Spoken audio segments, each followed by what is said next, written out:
الله وبركاته. Inshallah, we'll continue with the theme that we started a few weeks ago about simple lessons from the Quran. Previously, 2 weeks ago, I spoke about Surah Fatiha and the lessons that we learned from Surah Fatiha. Today, inshallah, I'm going to be speaking about Surah Al-Baqrah. The first 5 verses of Surah Al-Baqrah, inshallah al-Aziz. Surah Al-Baqrah comes right after Surah Al-Fatiha in the Quran. And subhanallah al-Azim, if you pay attention to it, it seems very clear that Allah subhanahu wa ta'ala guided us to supplicate to Him to show us the guidance, and as soon as we supplicated, Allah subhanahu wa ta'ala started the guidance right after. Alhamdulillah Rabbil Alameen. Surah Baqarah is 87th surah revealed in order of revelation. The rest of the 86 surahs before Surah Baqarah were revealed in Makkah al-Mukarramah. But Surah Baqarah was the first surah revealed in Medina. Not in its entirety, but piecemeal as was needed based on what was happening at the time.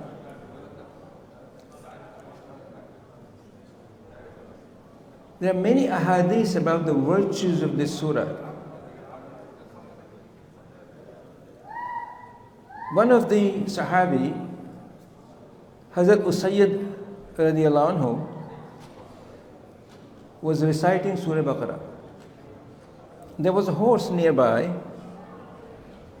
As he was reciting the Surah Baqarah, he started to jump up and down and running around. And Hazrat Usayyid was not quite sure what's happening.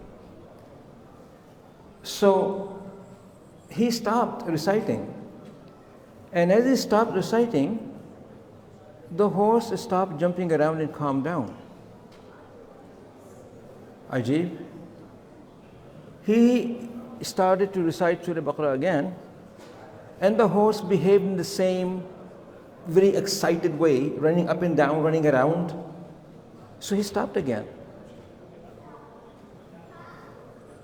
After a while, he started reciting Surah Baqarah again. And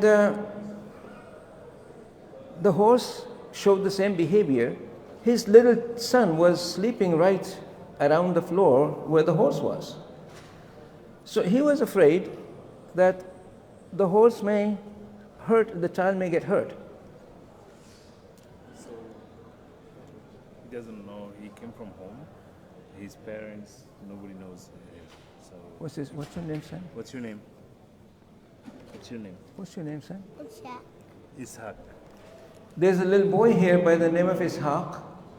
He's lost, he's worried, he's stressed. If his father or if his parents are around, please come and take him. He walked from the home, I said. Did you walk from home here? Where's your home? Do you know your home? You don't know? Okay. So you sit down here, okay? Sit down.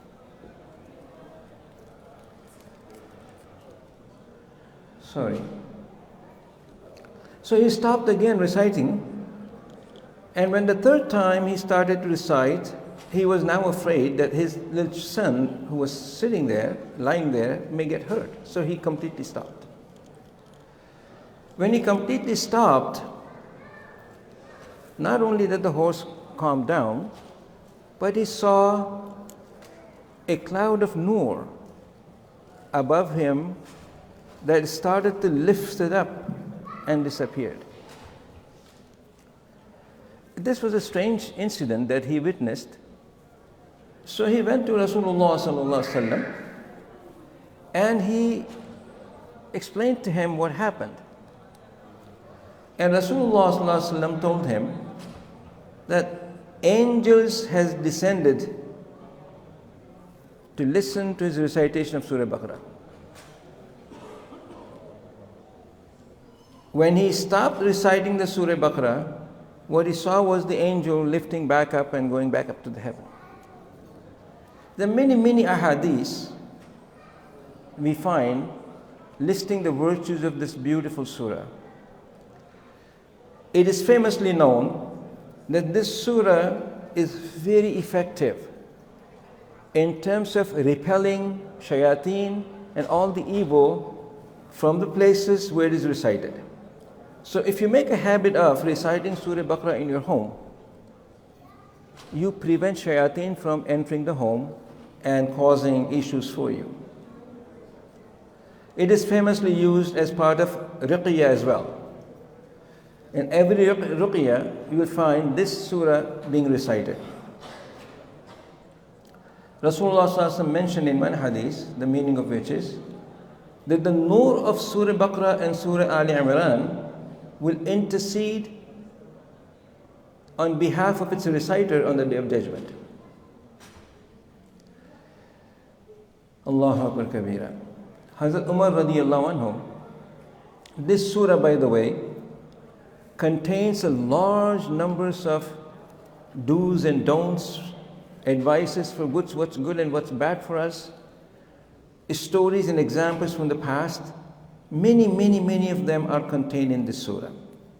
Umar radiallahu anhu took 12 years. It took him 12 years to properly understand and practice all the commands and advices contained in this surah. His son, Abdullah radiallahu anhu, it took him 8 years just for this one surah. We can understand the importance of this surah in terms of the guidance that it provides to us.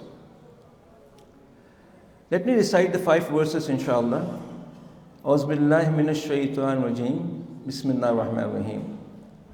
Alif Lam Mim. Dhalikal kitabu la rayba fihi hudan lil muttaqin.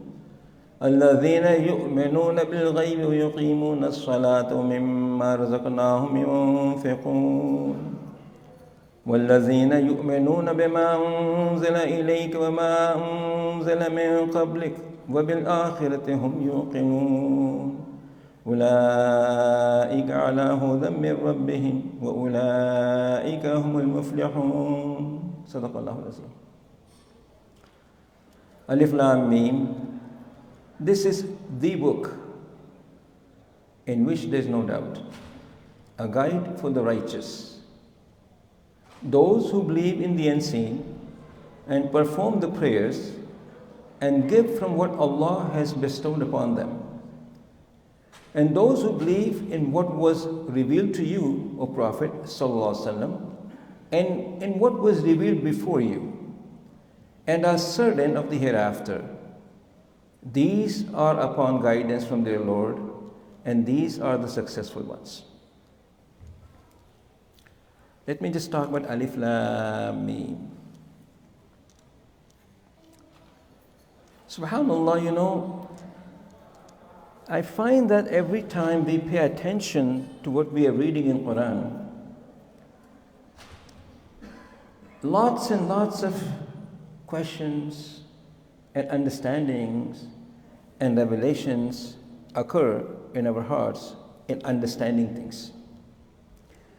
Alif Lam Mim are 3 huruf. They're called huruf muqatta'at. The broken huruf like alif, ba, ta, sa, etc. And these muqatta'at appear in various combinations or singularly before a number of surahs in the Quran. There are 14 of them. The Arabic alphabets, the total Arabic alphabets are 28. These are half of them. Those 14 alphabets are Alif, Lam, Mim, Sad, Ra, Ka, Ha, Ya, Ain, Ta, Sin, Ha, Qaf, Nun.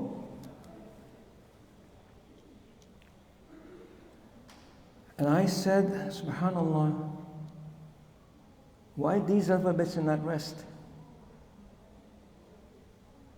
There are 28 alphabets, there are 14 more alphabets in Arabic. But Allah chose these 14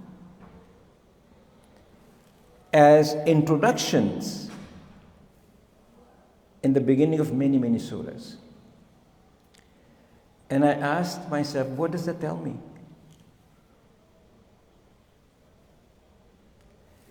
I told you these are simple lessons from Quran. We don't need to go into very detailed tafasir of this. We have been told that Allah subhanahu wa ta'ala has not revealed the meanings of these muqatta'at. We have been clearly told. Therefore, many mufassirin, when they write the tafasir and explanations of the Quran, they just go over it. They basically say, we have been asked not to go after this because Allah has not revealed what these alphabets mean. However, think about that. There are a number of things that are very clearly understood if we just pay attention. That these alphabets have some special significance. Because Allah chose them as against the other 14. Allah chose these 14 alphabets as against the other 14 alphabets, which automatically tells us that these 14 alphabets have some special significance. And not only some special significance, but some very deep-rooted meanings to them. Every alphabet does. It's interesting that some of these alphabets appear as compounded alphabets, like joined. Alif, Lam, Mim, 3 together. Alif, Lam, Ra, 2 together. Alif, Lam, Mim, Sad, 4 together. Kaf, Ha, Ya, Ain, Sad, 5 together. Taha, Tasin, Mim, 3 together. Tasin, 2. Yasin, 2. Sad, just by itself. Sad. Qaf, just by itself. Nun, just by itself. It will not make sense. It will make no sense to think that this one alphabet, Sad or Qaf or Nun, before the beginning of a surah would have no meaning.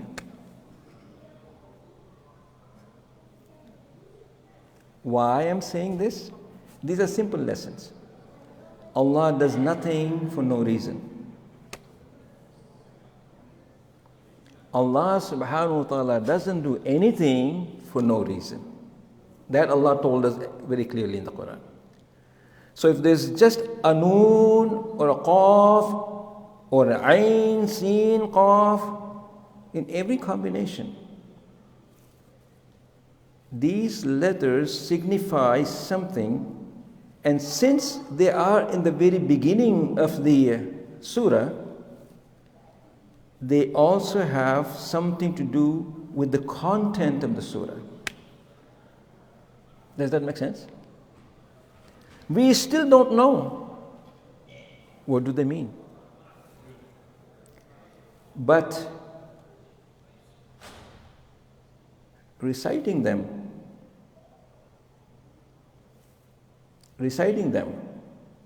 with perfect knowledge.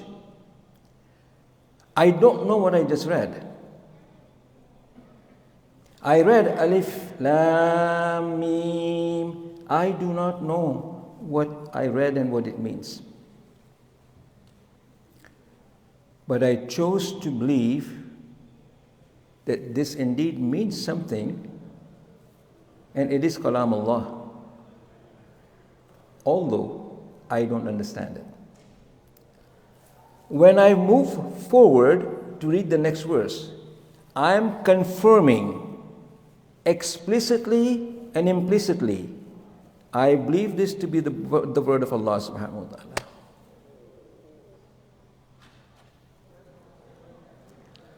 Every time we read one of these harf or huruf and we choose to go on, knowing that we didn't know what we just read and what it means, it confirms, it validates our implicit and explicit belief that this is the Kalam Allah and it must mean something, but these are some codes of Allah subhanahu wa ta'ala that only He knows the key to. And we are okay with it. We are okay with it. SubhanAllah, just reciting Alif, Lam, Mim and going on has such significance. Allahu Akbar Kabira. Second verse. ذَلِكَ الْكِتَابُ لَا رَيْبَ فِيهِ. ذَلِكَ الْكِتَابُ. Al-Kitab. This is the book, not just any book. This is the book. What did we ask for in Surah Fatiha? We asked for His guidance. اهدنا الصراط المستقيم. And Allah begins with ذَلِكَ الْكِتَابُ. This is the book. This is the book that will provide you the guidance. This is the response of your dua, that I'm giving you this whole book. This whole book. Believe that this is the only book where you will find the guidance. What is the significance of that just one phrase, ذَلِكَ الْكِتَابُ? The significance of that one phrase, simply understood, Allah telling us, you do not need to go anywhere to find guidance. You do not need to look at anybody else, any other books, any other source to find the guidance, to find your right path. This is the book, you will find it here. The simple lesson for us is what? Go to Quran and go to how Rasulullah sallallahu alaihi wasallam conveyed this Quran, explained this to us, and how he lived it. And we will find our answer. I have no doubt about it. And you must know, you must have no doubt about it. SubhanAllah, this reminds me something. I am a trained psychologist. I have spent 14, 15 years of my life studying psychology. And what is psychology? Psychology is the knowledge of human behavior and human emotions. That's what psychology is. Subhanallah al-Azim, after I graduated, finished my degrees, finished my training, the thought occurred to me, all these Western psychologies are based on theories that come from Greek philosophy. The Greek philosophers and how they understood and explained the human nature is what is at the base of psychology. And Allah subhanahu wa ta'ala placed this thought in my mind, in my heart. Who would know the true human nature and human psychology except the one who created it? Just that thought occurred to me. Who would know better than the one who created us? And thus, I started to look for it in the Quran. And I found it. A whole principles about human nature, human behavior, human emotions, the pathology of human behavior, the health of the human behavior. And guess what? It was the most accurate description of human psychology. Because those theories fail. Then I was invited by the university in Malaysia, Kuala Lumpur, to teach this. And I went there just to teach them psychology as taught to us by Allah subhanahu wa ta'ala. And compared it with the Western psychology, Western theories, and show them where do they are in fault. Where do they don't apply anymore. ذَلِكَ الْكِتَابِ. This is the book. You will find your guidance, you will find answers to your questions in this book, always. But remember something, and this is very important to remember. You will not find a specific of the answers. Please understand that. Don't look for something that this is not meant for.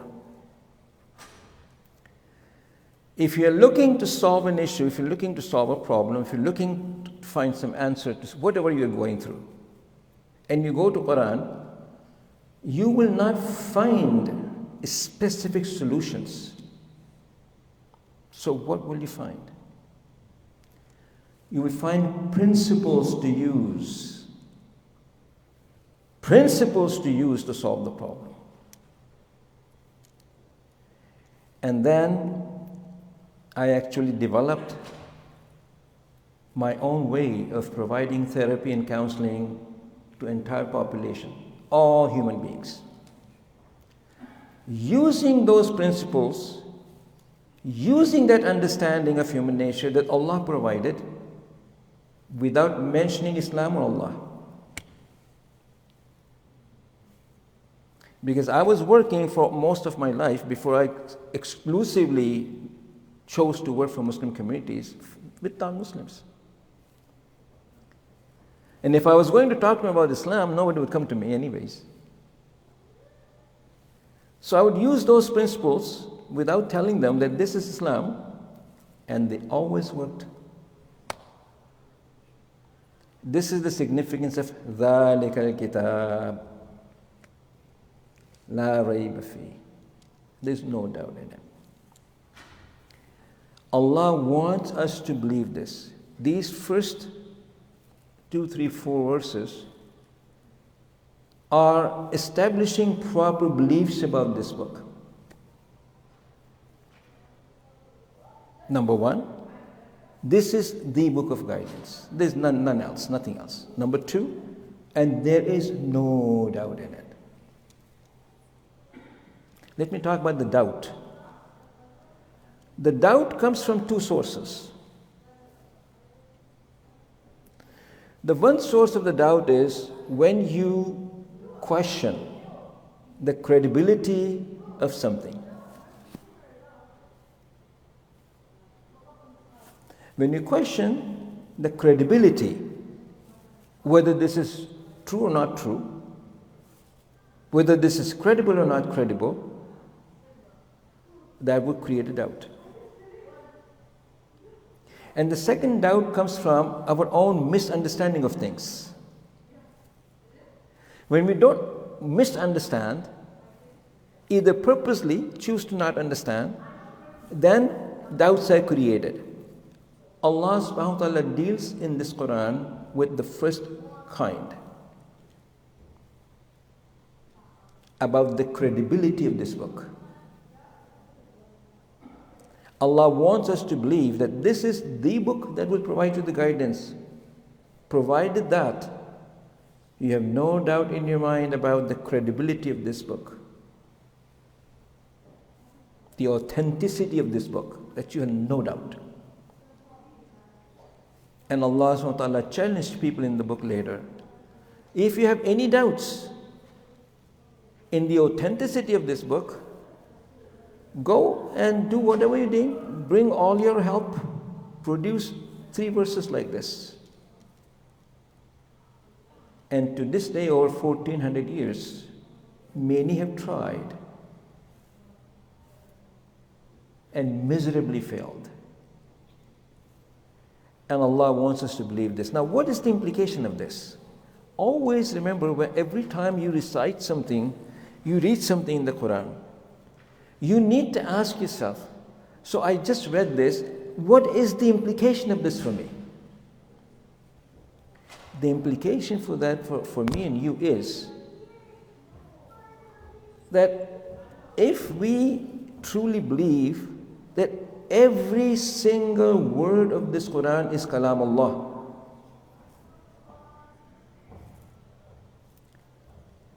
therefore there cannot be any doubt in it. Therefore, I must not question anything in it. Very important, that's the implication. I must not question anything in it. I must not make a statement such as, why did Allah say this? That doesn't make sense. This just doesn't stand to reason. This is whatever. As soon as you said this, this book will not guide you. Not only that, as soon as you said this, you risk your iman to be gone. It's very important. These days, people are very quick to question Quran and what is in the Quran. This doesn't make sense, that doesn't make sense. How can this be done? Why did Allah, ask us to do this? This just simply doesn't make sense. How is it that we can pray late at 12 o'clock at night, or fast for 22 hours or 21 hours? It doesn't make sense.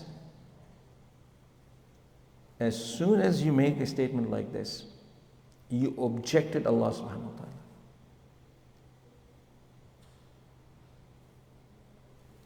You objected Allah subhanahu wa ta'ala.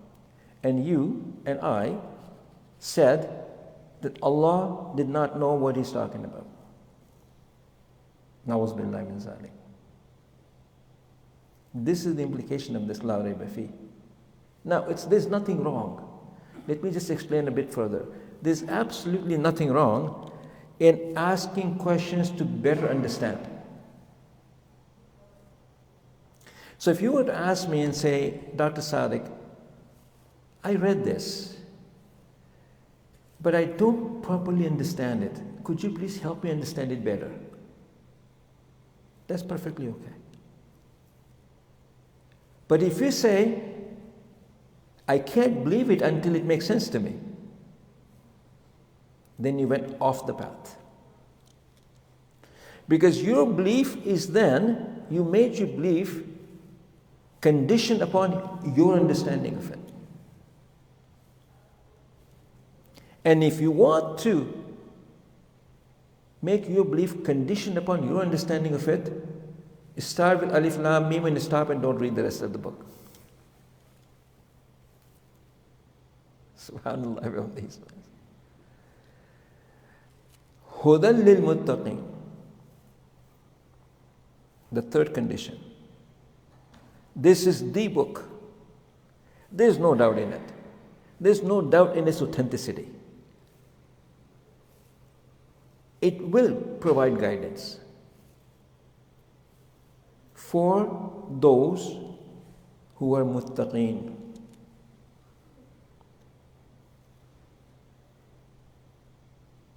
In other words, Allah said, this is another condition. The book is there, the guidance is there, you must believe in its authenticity, but you must always be among muttaqeen. Now, taqwa and muttaqeen and a muttaqi person has been defined in many different ways. The translations are many, like righteous person, righteousness, God-fearing, etc., etc. We can define what taqwa is and who the muttaqeen are in a very simple way.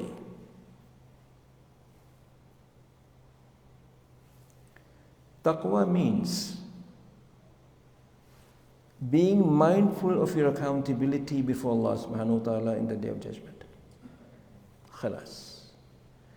Every other definition is included in this. Very simple. I am going to be held accountable for what I say, what I do, what I believe, or what I don't do. I will be held accountable before Allah subhanahu wa ta'ala in the Day of Judgment. There is no way out of it. That essentially is taqwa. All other definitions and explanations are contained in this one simple statement. So now then, if I'm mindful of what I'm saying, what am I doing, what I'm believing, and I ask myself, is that proper? Is that according to what Allah subhanahu wa ta'ala and His Prophet taught me or guided me to? Is this what the Sharia wants from me? If we are mindful of this in every time we open our mouth or we behave in a certain way, then we are among muttaqeen. Make sense? Because in that sense then, you are talking to your wife, or if the sisters are listening, if you're talking to your husband. Before you open your mouth, you would remember how Allah subhanahu wa ta'ala has asked us to behave towards other people. How? Respectfully, non-judgmentally, kindly, mercifully. Am I right? Now if you open your mouth, you would remember to talk like that. Because you know that you're going to be held accountable. You know what?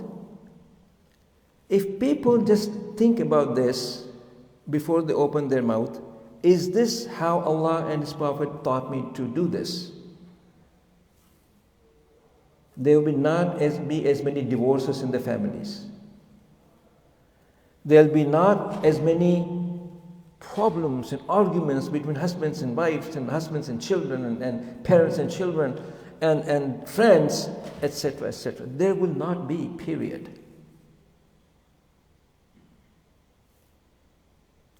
This is what muttaqeen means.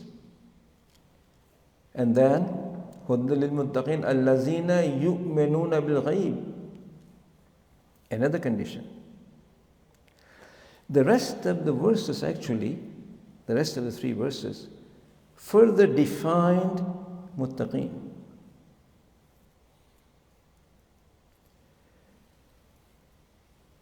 هُدًى لِلْمُتَّقِينَ الَّذِينَ يُؤْمِنُونَ بِالْغَيْبِ. That they must believe in what is unseen. That is a part of the requirement of Iman. Because all the essential beliefs in our faith are unseen. Allah is unseen. Malaika are unseen. Jannat and Jahannam are unseen. Day of judgment is unseen. As a matter of fact, for you and me, believing in the Prophet ﷺ is unseen. We haven't seen them. There's a hadith about it. One of the Sahabi, they were at a breakfast with Rasulullah ﷺ, and he asked, O Prophet of Allah, are there any better people than us? We are with you, we have brought faith on your hand, we have participated in all the jihads with you. Will there be any better people than us? He said, indeed. Indeed. So who? People who would come after I have passed away and keep coming. They would have not seen me, but they would believe. As soon as you and I say, I believe in Rasulullah sallallahu alaihi wasallam, that he indeed was the Prophet of Allah subhanahu wa ta'ala, we are believing in ghaib. Lots of people these days question, may Allah forgive them, forgive me, even the existence of God. Even the existence of hell and heaven. Some even scholars have said things such as, we make up a hell and heaven right here. There's nothing beyond this. If we don't have faith in the unseen, our faith is gone. Which is the requirement? Ghaib is everything that is, it's not possible to confirm it through our senses or through our wisdom and intelligence. It can only be believed because Allah revealed this upon Rasulullah sallallahu alaihi wasallam, who conveyed it to us. That's the only source, nothing else. And we must believe that. Lots of people, young people especially,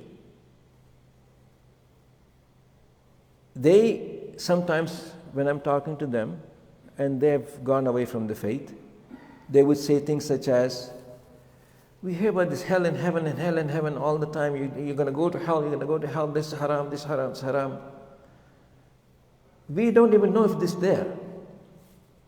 If I just don't believe it, then I'm free. Right now I'm in a prison. This will occur. And this is the test. Allah subhanahu wa ta'ala would put us through hardships. And we are going to go through these hardships all the time, because this is what life is all about. He would continuously test us to see the level of our iman in what He told us. He told us, after every hardship there's ease.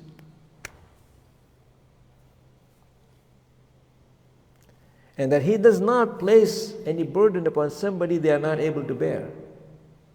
He already told us. Every hardship we go through is a test of this iman.